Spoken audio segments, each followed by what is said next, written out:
दर्शकों, नमो बुद्धाय, जय भीम। मैं हूं सदाशिव गत से।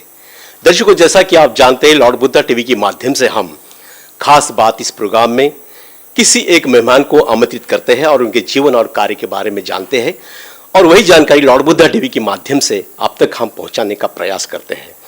तो आज खास बात इस प्रोग्राम में मेरे साथ है अम्बेडकरवादी मिशन के प्रमुख आदरणीय दीपक कदम साहब। जी हाँ, दीपक कदम साहब एक ऐसे व्यक्ति है जो पूरी तरह से बुद्ध फुले शाहू आम्बेडकरी विचारों को समर्पित ऐसा नाम है। दीपक कदम साहब, इन्होंने अपने मिशन के माध्यम से अभी तक 250 से भी ज़्यादा प्रशासकीय अधिकारी बना चुके हैं और मिशन में एक नया कोई तो प्रयोग यहाँ पर उन्होंने करते हैं और जो प्रयोग समाज के लिए बहुत ही प्रेरणादायी होता है। तो आज दीपक कदम साहब आपसे बात करने वाले हैं। खास बात इस प्रोग्राम में आने वाले 25 दिसंबर से 1 जनवरी तक राष्ट्रीय क्रांति परिषद वो लेने जा रहे हैं और इस राष्ट्रीय क्रांति परिषद के माध्यम से तो आने वाले 25 दिसंबर से राष्ट्रीय शिक्षण क्रांति अभियान चला रहे हो और वो पूरे महाराष्ट्र में चलाने का प्रयास कर रहे हैं।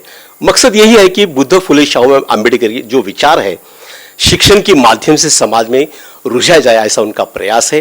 तो आइए सीधा कदम साहब से बात करते हैं, जानते हैं उनके विचार लॉर्ड बुद्धा टीवी के माध्यम से। जय हिंद कदम साहब। जय भीम दर्शकों। कदम साहब, सबसे पहले लॉर्ड बुद्धा टीवी पर आपका मैं तहे दिल से स्वागत करता हूं और आपके कार्य की सराहना भी करता हूं जो अम्बेडकरी मिशन के माध्यम से आप समाज के लिए काम करते हैं। तो सबसे पहले जो आपका अभियान चला रहे हैं, इस अभियान के बारे में जानकारी दें। यह अभियान राष्ट्रीय शिक्षण क्रांति अभियान, यह हमने 6 दिसंबर से इसको लॉन्च किया है। डॉक्टर बाबा साहब अम्बेडकर जी के महापरिनिर्वाण के दिन पर हमने यह कृत संकल्प लिया है, एक अधिष्ठान लिया है कि हम इस देश में शिक्षा क्रांति जो है तो वो हम लाएंगे। तो उसका ये अभियान है और ये राष्ट्रीय स्तर पर हम इसको यानी चलाएंगे। और इस देश में यानी मुझे लगता है कि हरित क्रांति हुई है, 4th इंडस्ट्रियल रिवोल्यूशन आया है और फिर भ्रष्टाचार के आंदोलन चले, पर्यावरण के चिपको आंदोलन चले, नर्मदा आंदोलन चला। हम लोगों ने, परिवर्तनवादी लोगों ने गायरान जमीन का आंदोलन चलाया, नामांतर का आंदोलन चलाया। हमने जो है रिजर्वेशन के ऊपर हम यानी बीच बीच में हम आंदोलन चलाते रहते। एंटी मंडल आंदोलन चला, मंदिर आंदोलन चला। हमने जो है यानी एट्रोसिटी के ऊपर हम बार बार आंदोलन करते हैं, लेकिन मुझे लगता है कि शिक्षा के ऊपर कोई भी आंदोलन हम नहीं करते। जी। और मूवमेंट के लिए हम इशू बेस्ड, मूवमेंट के लिए व्यक्ति बेस्ड हम मूवमेंट को चलाते। लेकिन मुझे लगता है कि बुद्ध फुले डॉक्टर बाबा साहब अम्बेडकर जी ने जो सिद्धांत दिए हमको, तो उस मूलभूत सिद्धांत के आधार के ऊपर एजुकेशन सेंट्रिक, शिक्षा को केंद्र मानते हुए प्रत्यक्ष कृति करते हुए मुझे लगता है कि मूवमेंट को हम नहीं चलाते। और इसीलिए हमने उस लैक्यूना को देखते हुए हमने ये सोचा कि मूवमेंट अब वक्त आ गया, क्योंकि नई एजुकेशन पॉलिसी आ रही है और मुझे लगता है कि आने वाले 10 साल में, 20 साल में हम लोगों की शिक्षा की जो स्थिति और गति होगी तो वो बहुत ही सोचनीय होगी, क्योंकि उसका दौर शुरू हुआ है। और इसके लिए मुझे लगता है ये प्रतिक्रांति आ रही, तो इसका जो आंसर है, इसका जो यानी जो उत्तर है वो भी मुझे लगता है कि क्रांति से ही देना पड़ेगा। इसीलिए ये शिक्षण क्रांति जो राष्ट्रीय अभियान है तो ये लेके हम आए हैं और अम्बेडकरवादी मिशन के माध्यम से, यूनिवर्सल बुद्धिस्ट फाउंडेशन के माध्यम से ये पूरे देश भर में हम इसको चलाएंगे। और इसका पहला कदम जो है तो वो 25 दिसंबर से लेकर 1 जनवरी के बीच में नांदेड़ से हम निकलेंगे, फिर नांदेड़ से परभनी, फिर बीड, जालना, औरंगाबाद, नगर, इस तरह से पूना, यानी 6-7 डिस्ट्रिक्ट से ये अभियान जाएगा। साथ ही साथ एक 6-7 डिस्ट्रिक्ट में इसके डिस्ट्रिक्ट लेवल के प्रोग्राम हो गए, 50 एक तालुका में प्रोग्राम हो गए और मुझे लगता है कि 100-150 गांव से होते हुए ये अभियान जो है तो ये इंट्रोडक्टरी अभियान है। ये शिक्षा क्रांति, इसके पीछे हमारा क्या मकसद है, ये हमारा क्या कंसेप्ट है, तो ये इंट्रोडक्टरी प्रोग्राम जो है तो वो है। और इस अभियान को हम जो है तो यानी इस तरह से यानी इसको आगे बढ़ाते हुए 1 जनवरी को यानी 31 दिसंबर को हम मध्य रात्रि को हम भीमा कोरेगांव को, विजय स्तंभ को सल्यूट करेंगे और फिर 1 जनवरी को हम महात्मा फुले के वाड़ा और महात्मा फुले ने जहाँ पर 1 जनवरी 1848 को जो पहली स्कूल शुरू की थी, तो उस स्कूल को अभिवादन करेंगे और शाम को फिर इसका समारोह होगा। और इंट्रोडक्टरी प्रोग्राम का फिर हम एजुकेशन का जो प्लान है इसको अमल में लाने के लिए, शिक्षा क्रांति किस तरह से हमको अमल में लाना है, तो उसके लिए जो है तो हमको प्रोग्राम जो है तो एक आउटलाइन जो है, ये ब्लूप्रिंट पूरा नहीं लेकिन इस ब्लूप्रिंट का कुछ 2023 का जो हमारा एजेंडा है तो हम एजेंडा वहाँ पे रखेंगे। जी सर। सर, ये शिक्षण जो क्रांति जो अभियान है, ये अभियान का स्वरूप किस तरह से रहेगा? तो पहले तो मुझे लगता है कि ये किस विचार के ऊपर बेस्ड है, क्या प्रिंसिपल है, क्या इसके पीछे सिद्धांत है। जैसे कि बुद्धा के सिद्धांत पर ये डिपेंड है, महात्मा फुले जी के और डॉक्टर बाबा साहब अम्बेडकर जी के सिद्धांत के ऊपर। बुद्ध ने हमको कहा था कि भाई अविज्ञा सबसे बड़ा रोग है, मनुष्यता का रोग जो है, यानी सबसे बड़ा रोग कौन सा है तो अविज्ञा है। और फिर बुद्ध ने ये कहा, क्योंकि बुद्ध ने पहले धम्मचक्र प्रवर्तन में जो अष्टांगिक मार्ग बताया, तो उस अष्टांगिक मार्ग का जो पहला सिद्धांत है वो सम्यक दृष्टि। तो सम्यक दृष्टि उसका पहला सिद्धांत है। तो फिर बुद्ध जी को पूछा गया तब कि भाई जो है यानी ये सम्यक दृष्टि क्या है, तो बुद्ध ने कहा था कि अविज्ञा को नष्ट करना यह सम्यक दृष्टि का अंतिम उद्देश्य है। तो एक तरफ बुद्ध कह रहे कि अविज्ञा सबसे बड़ा रोग है, और दूसरी तरफ कह रहे बुद्ध कि सम्यक दृष्टि का अंतिम उद्देश्य जो है तो वो अविज्ञा को नष्ट करना है। फिर पूछा गया उनको कि फिर अविज्ञा क्या है, तो बुद्ध ने कहा कि भाई दुख है और दुख निवारण का मार्ग भी है, तो इसको मानना विज्ञा है और न मानना अविज्ञा है। नैसर्गिक नियमों को मानना यह विज्ञा है, न मानना अविज्ञा है। धर्म कर्मकांडों को जो है तो मानना यह अविज्ञा है। हम पोथी पुराण को मानना वो अविज्ञा है। हम मिथ्या जो हमारे श्रद्धा है उस कर्मकांड है उसको मानना यह अविज्ञा है। और हम यानी पूरी तरह से वैज्ञानिक सोच और हमारे जो ये है प्रूफ है उसके बगैर मुझे लगता है कि कोई सिद्धांत जो है तो प्रतिपादित नहीं होता, तो उसको मानना बोले तो विद्या है। तो इस तरह से बुद्ध ने सम्यक दृष्टि का अंतिम उद्देश्य जो है तो अविज्ञा को नष्ट करना बताया। अब महात्मा फुले वहीं आते हैं, महात्मा फुले कहते हैं कि अविद्या से सब कुछ हो गया, इतना अनर्थ क्यों हो गया, अविज्ञा से हो गया। और फिर डॉक्टर बाबा साहब अम्बेडकर हमको क्या कहते हैं, तो मुझे लगता है कि ये बहुत यानी बड़ी बात है, उसको हमको समझना चाहिए। और इसमें हम बाबा साहब जी क्या कह रहे हैं, it is the education which is the right weapon to cut the social slavery, and it is the education which will enlighten the downtrodden masses to come up and gain social status, economic betterment and political freedom. तो हम तो political freedom चाहते, हम तो राजकीय हम यानी जो है स्वतंत्रता चाहते, हम तो जो है इकोनॉमिक बेटरमेंट चाहते, इकोनॉमिक जो डेमोक्रेसी है तो वो लाने चाहते हम तो सोशल डेमोक्रेसी की बात करते, हम तो समाज को एनलाइटन करने की बात करते, हम तो समाज को गुलामगिरी से बाहर निकालने की बात करते, हम तो समाज को यानी मासेस को अपलिफ्ट करने की बात करते। तो फिर ये सब हमारी तो मूवमेंट यही बातों के ऊपर चल रही ना, यही केंद्र है। इसके लिए हम अलग अलग लोग जो है तो उसमें लगे हैं। तो फिर इसके लिए वेपन क्या है, तो इसके लिए शस्त्र क्या है, तो डॉक्टर बाबा साहब अम्बेडकर कहते हैं कि इसलिए सबसे बेटर जो शस्त्र है तो वो शस्त्र है एजुकेशन। तो education is the best weapon बोल रहे बाबा साहब अम्बेडकर जी, राइट वेपन बोल रहे एजुकेशन को। तो मुझे लगता है कि बाबा साहब अगर एजुकेशन को राइट वेपन बोलते, बाबा साहब अगर बुद्ध जी अगर सम्यक दृष्टि को अविज्ञा नष्ट करने का सबसे बड़ा अंतिम उद्देश्य मानते हैं, और महात्मा जी इस अविद्या से हमारा सब बंटाधार हो गया, अविद्या से पूरी तरह से विद्या नहीं, तो फिर ये सब कुछ जो है तो इतने अनर्थ जो है तो सिर्फ अविज्ञा से हुए। तो इस 3 महापुरुषों के सिद्धांत के ऊपर फिर हमने इसको बेस करके इसको जो है तो शिक्षा क्रांति का जो सिद्धांत हमने रखा है, तो ये महापुरुषों के विचार के आधार पर रखा है। अब शिक्षा के ऊपर ही क्यों, क्योंकि हम सोचते कि यानी डिग्री तक हमारे कितने बच्चे पढ़ रहे हैं। तो आज 2023 का सेंट्रल गवर्नमेंट के हायर एजुकेशन के जो फिगर है, तो वो अगर 2023 के हम अगर देखेंगे उनका जो ईयरली रिपोर्ट है उसमें बताते गवर्नमेंट सेंट्रल गवर्नमेंट बताता है कि भारत में सिर्फ 27% स्टूडेंट डिग्री तक पढ़ रहे हैं। यानी सभी कैटेगरी के भारत में एवरेज जो स्टूडेंट पढ़ने का डिग्री तक पढ़ने का जो रेशियो 27% है। यानी 73% पूरे देश के जो स्टूडेंट है हमारे वो तो डिग्री तक भी नहीं पढ़ते। और भारत तो सबसे यंग कंट्री है, क्योंकि 65% पॉपुलेशन तो हमारा 30-35 साल की उम्र में आता है। यानी मुझे लगता है, और आजकल एजुकेशन का एज भी बढ़ गया, 25 से 30 तक बच्चे पढ़ रहे, हर घर में 30 तक भी बच्चे पढ़ रहे, 30 साल तक भी। तो यानी अगर 27% बच्चे अगर डिग्री तक पढ़ते हैं और 73% बच्चे नहीं पढ़ते, अब भारत को तो हमको महासत्ता बनाना है। अब महासत्ता कैसी पढ़ती है? अमेरिका में 88% बच्चे डिग्री तक पढ़ रहे और हमारे भारत में 73% नहीं पढ़ रहे, तो हम कैसे महासत्ता बनेंगे? हम 5 ट्रिलियन इकोनॉमी कैसी बनाएंगे, या हम विश्वगुरु कैसा बनेंगे?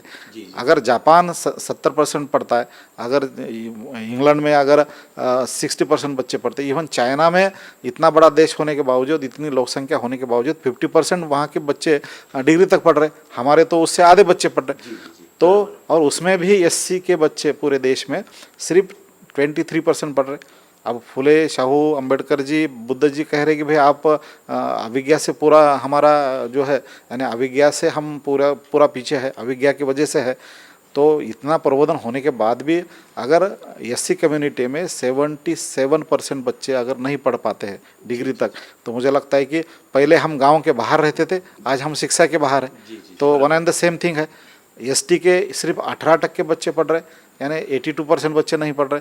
तो ये जो बेस है, डॉक्टर बाबा साहब अम्बेडकर जी ने हमको जो सिद्धांत दिया है, शिक्षित बनो, संगठित बनो और संघर्ष करो, तो ये शिक्षित बना का जो हमारा बेस है, तो वो बेस हमारा जो मूवमेंट का बेस है समाज का, वो देश का बेस 73% खोखला है, हमारे समाज का जो है तो 77% खोखला है, एसटी समाज का 82% खोखला है। तो ऐसा खोखला इतना बड़ा यानी हमारा गैप रहने के बाद मुझे लगता है कि कोई भी समाज इकोनॉमिकली, पॉलिटिकली, सोशली आगे नहीं बढ़ पा सकता। इसलिए हम एजुकेशन के ऊपर, क्योंकि हम चाहते हैं कि मूवमेंट एजुकेशन सेंट्रिक हो, मूवमेंट का जो केंद्र है, क्योंकि महात्मा फुले जी ने 19 स्कूल चलाए थे, बाबा साहब ने पीपल्स एजुकेशन सोसाइटी चला के यानी लोगों को, बच्चों को हमारे शिक्षित करने का प्रयास किया।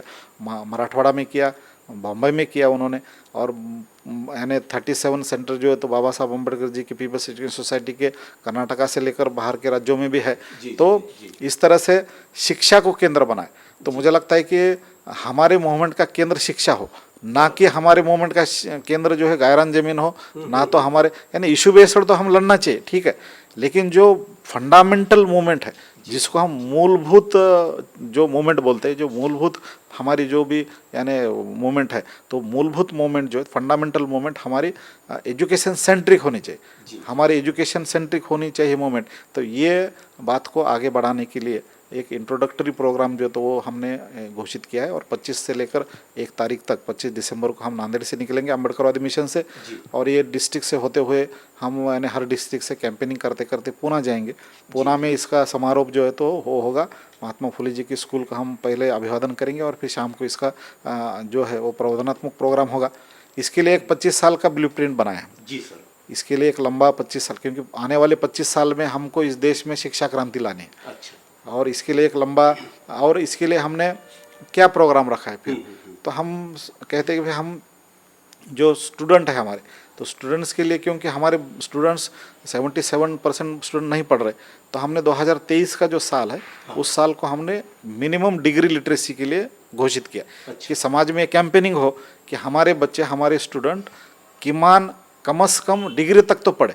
अच्छा। यानी हायर एजुकेशन तो जरूरी है, लेकिन भाई कम से कम आप वहाँ तक तो आ जाओ, कम से कम डिग्री तक तो पढ़ो। 100% डिग्री लिटरेसी होना चाहिए, क्योंकि 7 साल के, आप भी टीचर थे सर, तो कैसा है कि आप भी मुख्याध्यापक थे, 7वीं तक पढ़ना, यानी 7 साल के बच्चों को हम साक्षर मानते हैं, हमारा पैमाना।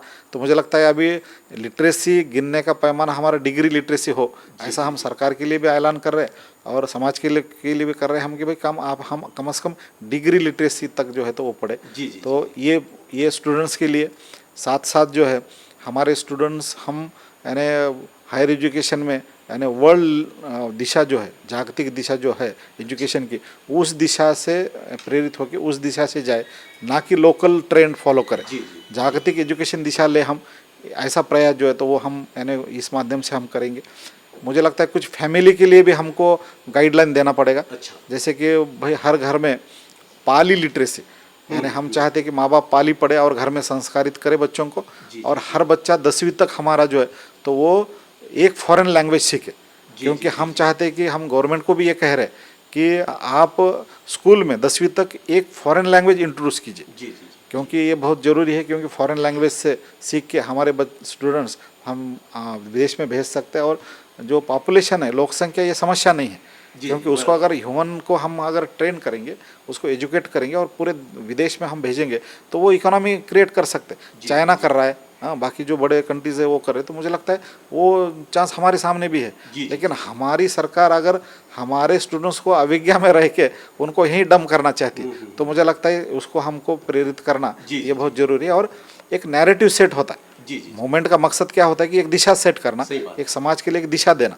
हाँ, मूवमेंट का वही मकसद, एक नैरेटिव सेट करना है। तो ये शिक्षण क्रांति के माध्यम से हम हमारे स्टूडेंट्स को वैयक्तिक लेवल पे उनको एक कहते हैं कि आप 10वीं तक आप एक फॉरेन लैंग्वेज सीखिए, आप जो है तो वो पाली सीखिए, आप जो है तो पाली लिटरेसी पर काम होना चाहिए, कम से कम डिग्री तक आप पढ़ना चाहिए।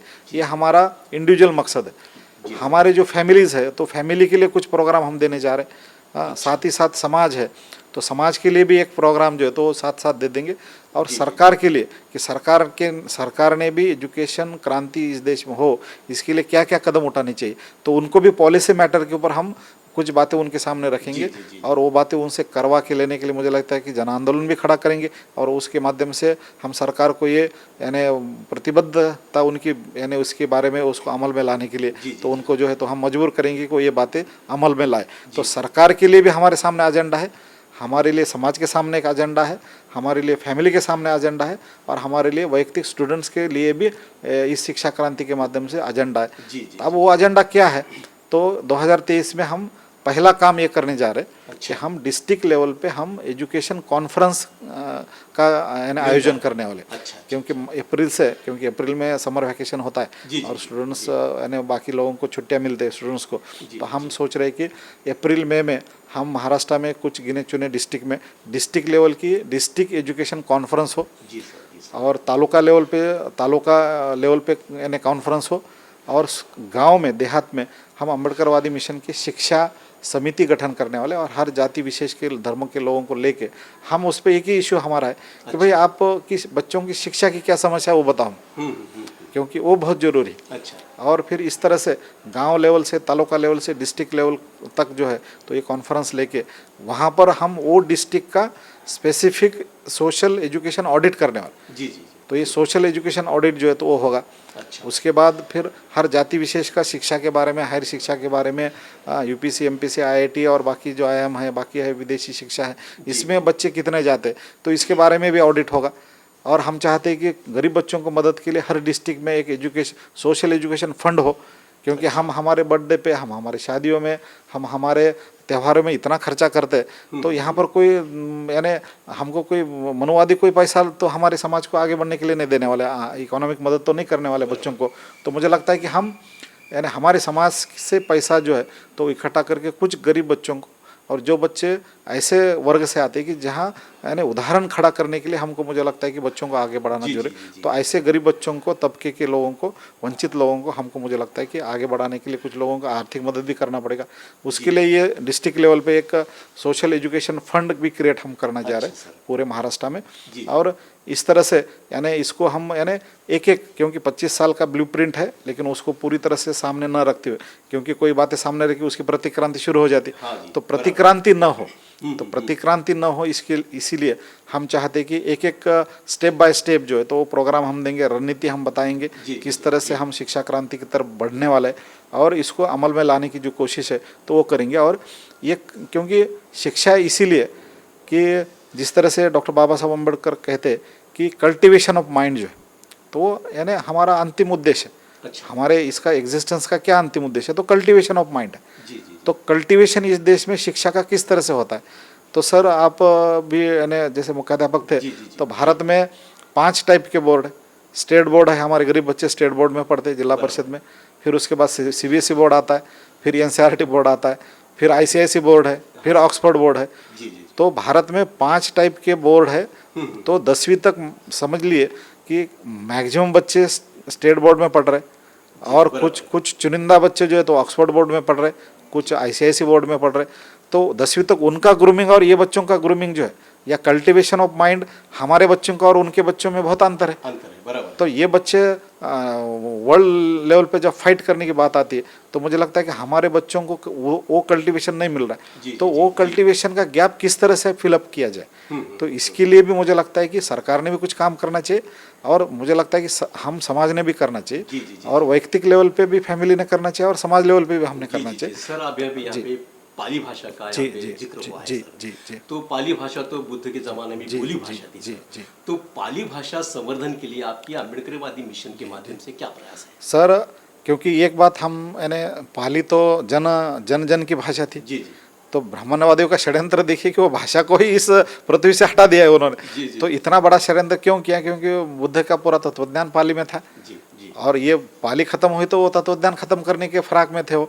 हाँ, जी, मान लो कि वो फयान और वैनसांग की हमारे ऊपर यानी बहुत सारे एहसान है, क्योंकि उन्होंने ये सब लेके गया, और बस वो फिर हमको जी, जी, जी, फिर वही त्रिपिटक और बाकी की सब जो बातें हैं तो हमको ये विदेशी लोगों से फिर प्राप्त हुए। तो पाली लिटरेसी के लिए हम एक सपना देखते हैं कि आज हम मान लो कि आज हम पाली के ऊपर अगर काम करेंगे तो 10 साल के बाद अगर जनगणना 2031 में फिर आती है तो महाराष्ट्र के जितने भी बुद्धिस्ट हैं उनका ये पहला कर्तव्य है कि सभी लोगों ने पाली सीखना चाहिए घर में। तो पाली लिटरेसी के लिए कैंपेनिंग हम चलाने वाले साथ साथ, क्योंकि एक हम अगर ये सपना देखें कि 10 साल में, ये 10 साल का टाइम बहुत बड़ा होता है, 10 साल में अगर हम यानी एक रणनीति बना के अगर हम पूरा समाज उसके ऊपर जुट जाए, हाँ, और पाली अगर हम सीखने लगे तो 2031 में अगर सेंसेक्स में अगर मराठी के साथ साथ हमारी सेकंड लैंग्वेज हमारी पाली आ गई, मान लो कि 2 करोड़ लोग अगर महाराष्ट्र में पाली हम पढ़ते, इस तरह से अगर कहने लगे तो भारत में हंगामा हो जाएगा। पाली के ऊपर आप आज संस्कृत भाषा जो है वो यानी अभिजात भाषा बोल के उनको दर्जा दिया है, तेलुगु को दिया है, उसके बाद कन्नड़ को दिया है, उड़िया को दिया, यानी ये लैंग्वेज को क्लासिकल भाषा मानते हैं भारत में, पाली को अभी तक दर्जा नहीं दिया है। तो मुझे लगता है कि उसके लिए भी हमको यूपीएससी के सिलेबस से पाली को हटाया गया, ये बहुत बड़ा षड्यंत्र है। और पाली को जन जन की भाषा होते हुए भी पाली भाषा को जो है तो अभिजात दर्जा नहीं देते, क्योंकि पूरा त्रिपिटक अगर 2500 साल पहले अगर पाली में था तो मुझे लगता है उससे बड़ा एविडेंस क्या है अभी? हाँ, 2000 साल का आपको एविडेंस चाहिए तो एविडेंस है भाई अब यहाँ पर, तो वो एविडेंस को अगर आप नहीं मानते तो मुझे लगता है कि बहुत बड़ा षड्यंत्र। इसलिए पाली लिटरेसी ये समाज के लिए जो है तो उसका भी कैंपेनिंग हम चलाएंगे। मिशन में भी पाली पढ़ाने का कोशिश शुरू किया है हमने। और साथ साथ यानी हमने यहाँ पर जो स्टूडेंट्स हैं हमारे तो उनको लिए भदंतानंद कौशल्यान जी का जो यानी 31 दिन में पाली जो तो यहाँ पर अम्बेडकरवादी मिशन में एडमिशन लिए बराबर पहले हम स्टूडेंट्स के हाथ में ये बुक जो है तो वो रख रहे, और इसके माध्यम से बच्चों को हम हमारे यंगस्टर को बोल के आपको पाली सीखना है, और उसके लिए जो प्रयास है तो मिशन से हमने शुरुआत की है उसकी। सर आप शिक्षण इस विषय को लेकर पूरा भारत भ्रमण करते हैं सर, तो हर राज्य में का जो शिक्षण प्रणाली है ये किस तरह से होती है, आपका अनुभव क्या है? नहीं सर, शिक्षा प्रणाली में तो कल्टीवेशन में मैं जिस तरह से कहा कि क्योंकि यानी हमारे जो आम तबका है उसका कल्टीवेशन जो है तो वो बहुत पुअर है, पॉलिसी उसके लिए सरकार की पॉलिसी मैटर्स है, वो उसमें बहुत सारा बदलाव चाहिए। और मुझे लगता है कि हमारा समाज यानी सामाजिक रोल क्या है, तो समाज का रोल है कि प्रेरणा जागृत करे।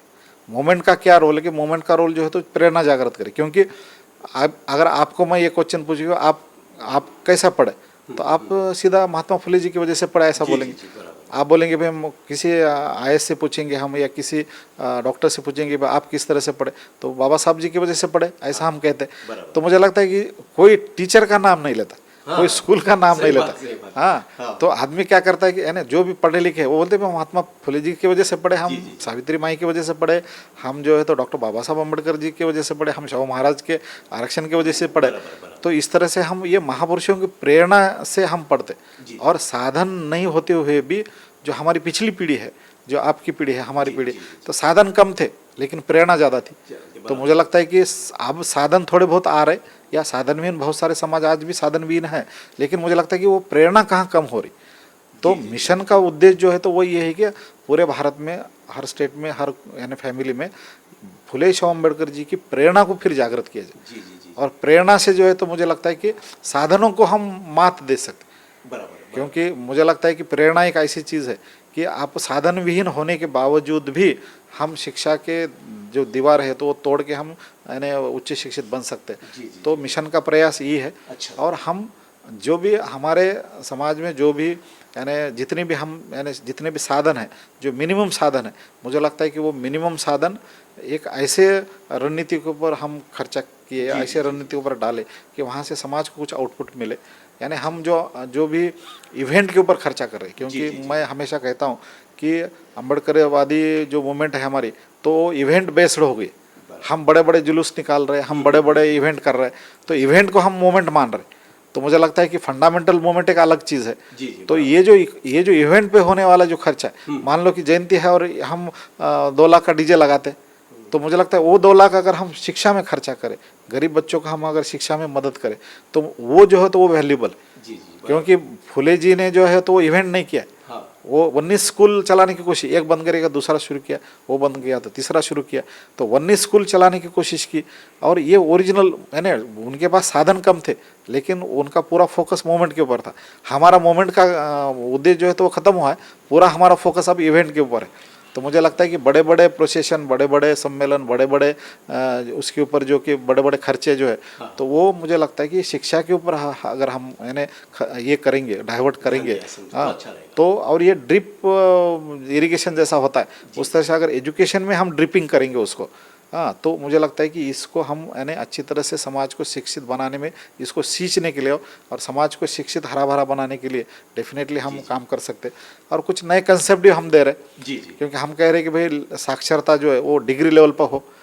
डिग्री लिटरेसी की एक नई कंसेप्ट मैंने दी है। उसके साथ हम कहते हैं कि भाई हम एट्रोसिटी के ऊपर तो बहुत प्रवोक होते, होना भी चाहिए, क्योंकि हम कहाँ पर अगर अन्याय अत्याचार होता है तो मुझे लगता है कि हम तो बिल्कुल, हमारे लिए हम तो यानी जी जान से हम यानी लड़ना चाहिए। लेकिन जितनी एट्रोसिटी हमारी होती है, मुझे लगता है कि एजुकेशन में 77% स्टूडेंट हमारे अगर नहीं पढ़ रहे, तो ये 77% ये एजुकेशन एट्रोसिटी नहीं किया, तो मैं ये मानता हूँ कि ये 77% एजुकेशन एट्रोसिटी है। और उसके ऊपर जितना हम हल्ला मचाते, उससे ज़्यादा हल्ला जो है तो हम तो एजुकेशन के ऊपर मचाना चाहिए। तो ये एजुकेशन एट्रोसिटी एक नई कंसेप्ट जो है तो हम यानी लेके आ रहे, उसके ऊपर समाज थोड़ा सा सोचे। साथ ही साथ जो है तो यानी जैसे कि यानी डिस्ट्रिक्ट लेवल पे एजुकेशन कॉन्फ्रेंस हो, सोशल एजुकेशन ऑडिट हो, सोशल एजुकेशन फंड हो, हाँ, तो इस तरह से कुछ जो यानी पाली लिटरेसी की बात हो, 10 साल का कैंपेनिंग हो, साथ साथ फॉरेन लैंग्वेज हमारे घरों में इंट्रोड्यूस हो, और हमारा हर बच्चा 10वीं तक का हमारा बच्चा एक फॉरेन लैंग्वेज जरूर सीखे। सर, मिशन के बारे में मेरा एक सवाल है आपसे। जी, आप तो सरकारी अनुदान तो नहीं लेते? जी जी जी, बिल्कुल नहीं। ये समाज के बलबूते पर आपने इतना बड़ा जो पूरे देश को, यानी पूरे जगत को एक आदर्श हो ऐसा अभियान आपने चलाया है, और अम्बेडकरवादी मिशन के माध्यम से आपने जो काम किया है, इसको खड़ा करने में क्या प्रयास करना पड़ा आपको? प्रयास तो विगत 17 साल से चालू है सर, और अभी भी काम शुरू है। और यहाँ पर 300 स्टूडेंट्स का रेसिडेंशियल सेंटर खड़ा हुआ है, और ये पहले तो हमने कॉम्पिटिटिव एग्ज़ाम के लिए इसको खड़ा किया है, और इसमें यूपीएससी एमपीएससी के बच्चों को हम 300 बच्चों को पूरे महाराष्ट्र के और आजू बाजू के जो स्टेट के, तो ये बच्चों को यहाँ पर हम प्रशिक्षित करते 6 महीने में और ऑफिसर बनाते। आज 182 IAS IPS ऑफिसर हमारे पूरे देश में है। आज 500 से ज़्यादा महाराष्ट्र में ऑफिसर है, 1000 से ज़्यादा बच्चे हमारे गवर्नमेंट जॉब में हैं। इसके साथ साथ हम हायर एजुकेशन के लिए पूरे भारत के जो गिने चुने यूनिवर्सिटीज़ है, तो उसमें हमारे बच्चे शिक्षा के लिए जाए, ये भी साथ साथ काम करते हैं।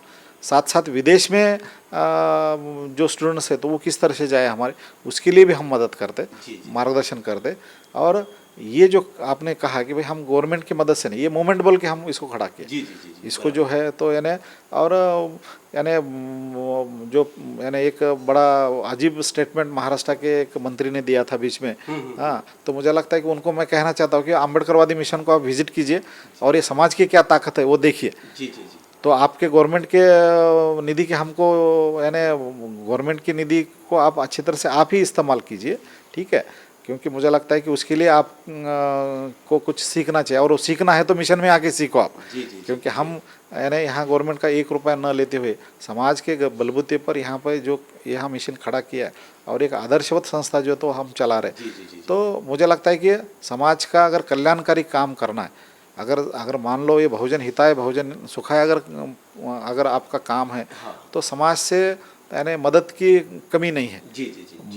ठीक है, हमारे पास संसाधन कम है, हमारे पास हमको जितनी संसाधन की ज़रूरत है उतना तो हमको नहीं मिल पाता है, लेकिन मुझे लगता है कि हम पीछे भी नहीं आते, क्योंकि इसको कार्य ठीक है, यानी स्पीड कम हो जाती है। जो काम 1 साल में होना चाहिए वो 5 साल में होता है, जो 5 साल में होना चाहिए तो वो 10 साल में आता है। तो ये स्ट्रगल तो है मूवमेंट के लिए हमारे सामने, इकोनॉमिक स्ट्रगल तभी भी था, आज भी है। दिल्ली में भी आपका सेंटर जी बिल्कुल चलता है, दिल्ली में भी इसी तरह से चलता है सर, क्योंकि दिल्ली में भी हम यानी स्टूडेंट्स को 50% कंसेशन के ऊपर वहाँ पर रेसिडेंशियल लाइब्रेरीज और मार्गदर्शन चलाते, मॉक इंटरव्यू के लिए फ्री चलाते, जिनका प्रीलिम पास है उनके लिए फ्री में दिल्ली में भी रेसिडेंशियल फैसिलिटी है, मार्गदर्शन है, दिल्ली में भी लाइब्रेरीज फैसिलिटी हम देते।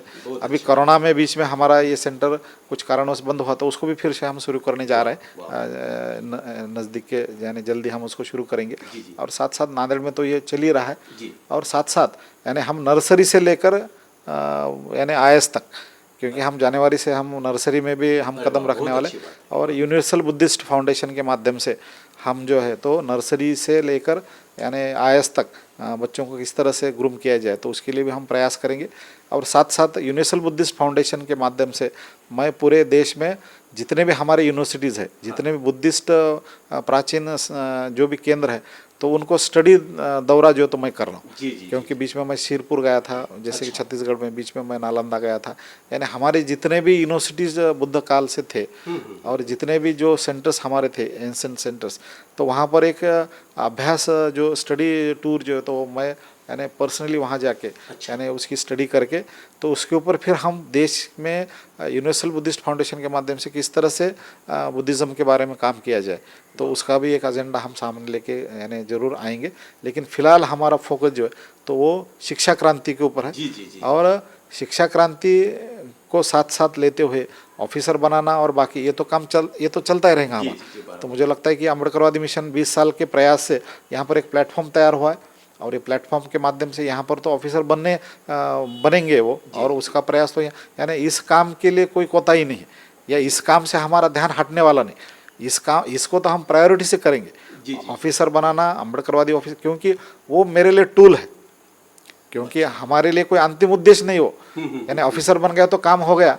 मुझे जैसा लोग कहते हैं कि भाई ऑफिसर बन गए, आपके संस्था के लिए कोई मदद करते कि नहीं? हाँ, आपके बच्चे, हाँ ये सवाल मुझे करते, आपको भी करते। आपने भी मुझे बहुत बार पूछा था कि भाई पे बैक टू होता है कि नहीं। सही बात है। तो पे बैक टू सोसाइटी का मेरा कंसेप्ट थोड़ा अलग है, कि वो मैं पैसे के रूप में नहीं गिनता।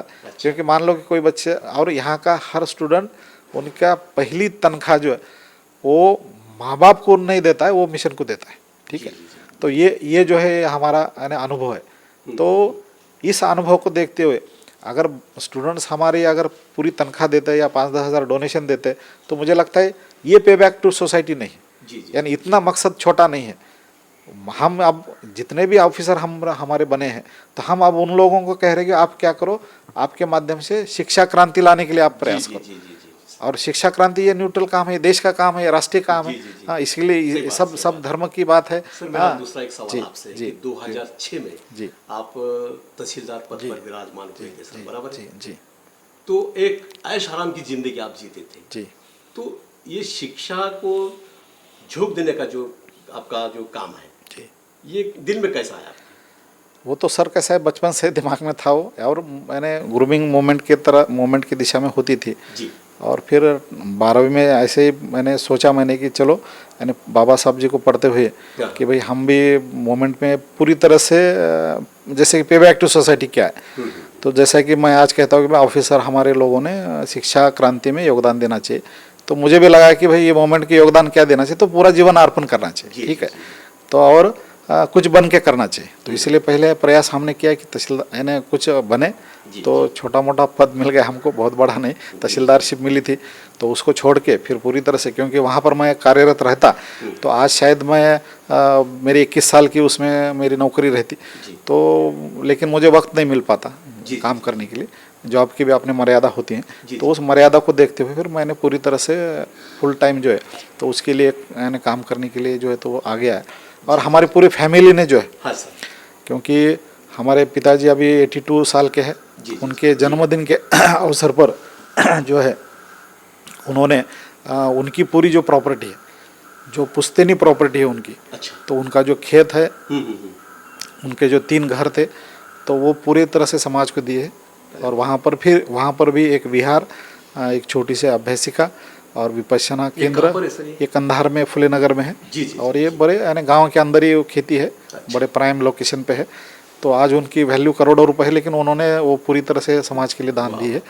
तो अभी हमारे कदम फैमिली के नाम के ऊपर सत्ता संपत्ति जीरो रखी है, अरे यानी उसको निरंक किया है। वाह।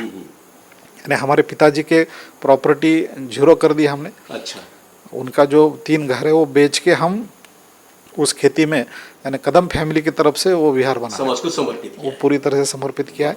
वाह। और मैं भी अभी इधर फुल टाइम हूँ, जी जी जी, आपको पता है। हाँ जी। और साथ साथ यानी इस तरह से यानी ये जो यानी कदम फैमिली है, तो ये एक छोटा सा प्रयास जो तो इस दिशा में कर रहे हैं। जी, आपका त्याग बहुत बड़ा है सर। जी। आपने अभी तक शादी भी नहीं बनाई जी सर। जी। तो इस बारे में, आपकी दिनचर्या के बारे में बोलिए सर। दिनचर्या तो हमारी 5 बजे शुरू हो जाती है, ठीक है, और फिर सोते तब तक तो काम चलता रहता है। जी। हाँ, और मुझे तो यानी कैसा है कि हेल्पिंग हैंड, दूसरी भी ये बात है कि समाज का काम करते हुए हेल्पिंग हैंड बहुत कम मिलते हैं हमको। अच्छा, ठीक है, योगदान मिलता है, लोगों का सहयोग भी मिलता है, लेकिन प्रत्यक्ष काम करने के लिए जो हेल्पिंग हैंड चाहिए, वो एक हमारे मोमेंट का एक बहुत बड़ा लैक्यूना है।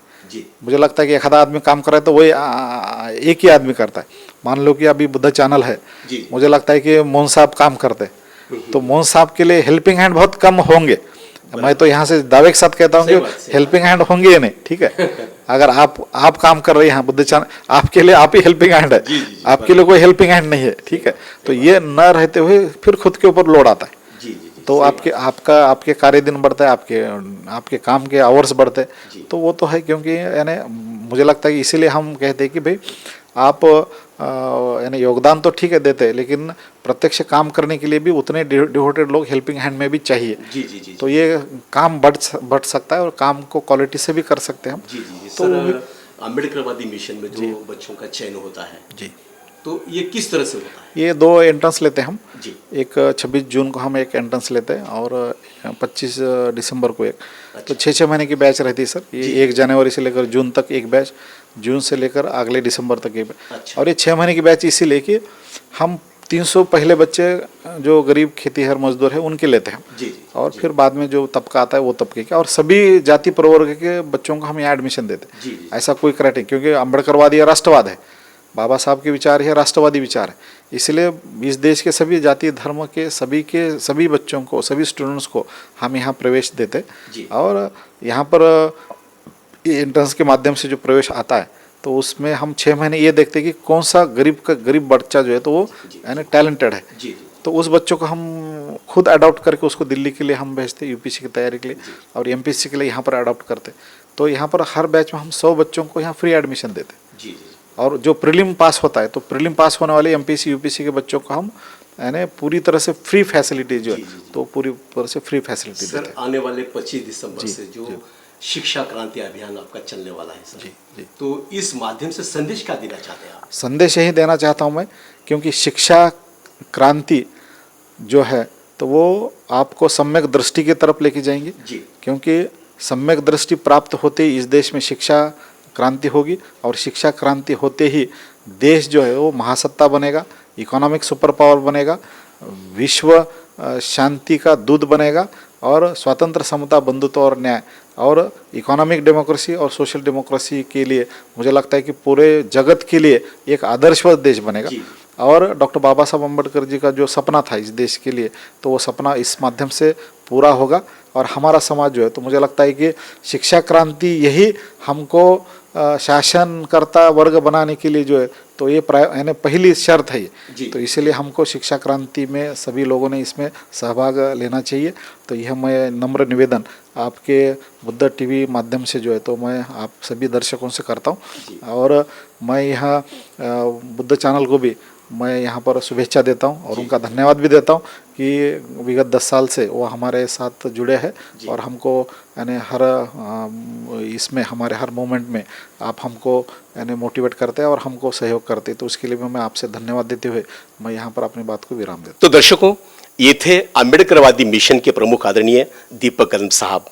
आने वाले 25 दिसंबर से वो राष्ट्रीय शिक्षण क्रांति अभियान लेकर पूरे महाराष्ट्र में बुद्ध के और बाबा साहब के विचार शिक्षा क्या क्या महत्व है समाज के अंदर इस अभियान को लेकर चल रहे हैं। ये अभियान जिस शहर में जाएगा वहाँ पर लोग बड़े ही हर्ष उल्लास के साथ उनका स्वागत करेंगे। और दिब्य कदम साहब, इनका जो विचार है, इनका जो इनके जो ख्यालात है, इस समाज में ज़्यादा से ज़्यादा शिक्षा के माध्यम से रुझाए जाए, ऐसे उनके प्रति मंगल कामना जताते हुए और समय को देखते हुए मैं मेरी बातों को यहाँ पर विराम देता हूँ। फिर मिलते हैं किसी नए व्यक्ति के साथ खास बात इस प्रोग्राम में। तब तक के लिए नमो बुद्धाय, जय भीम।